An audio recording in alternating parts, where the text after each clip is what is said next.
বৃহস্পতিবার রাত 10:15টার দিকে না ফেরার দেশে পাড়ি জমান ইনকিলাব মঞ্চের আহ্বায়ক শরীফ ওসমান হাদী সিঙ্গাপুরের একটি হাসপাতালে চিকিৎসাধীন অবস্থায় শেষ নিঃশ্বাস ত্যাগ করেন জুলাই আন্দোলনের সম্মুখ সারির এই যোদ্ধা। হাদীর মৃত্যুতে বৃহস্পতিবার 11টা 20 মিনিটে জাতির উদ্দেশ্যে ভাষণ দেন প্রধান উপদেষ্টা ডক্টর মোহাম্মদ ইউনূস।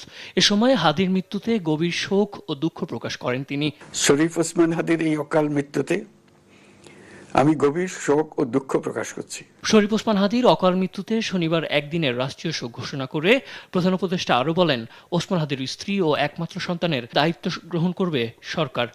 শহীদ ওসমান হাদীর স্ত্রী ও একমাত্র সন্তানের দায়িত্ব সরকার গ্রহণ করবে। শহীদ শরীফ ওসমান হাদীর অকাল মৃত্যুতে আগামী শনিবার একদিনের রাষ্ট্রীয় শোক ঘোষণা করছি। একই সঙ্গে আজ শুক্রবার বাদ জুমা দেশের প্রতিটি মসজিদ ও ধর্মীয় উপাসনালয়গুলোতে ওসমান হাদীর রুহের মাগফিরাত কামনায় বিশেষ প্রার্থনা করা হবে বলেও জানান প্রধান উপদেষ্টা।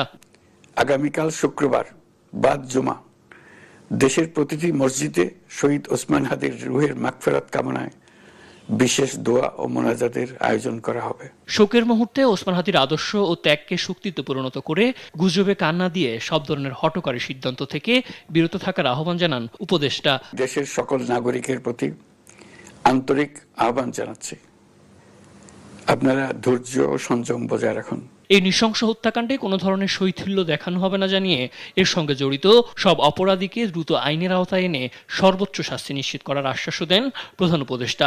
আমরা সবাই মিলে এই দোয়া করি। সাদ আহমেদ, দেশ টিভি, ঢাকা।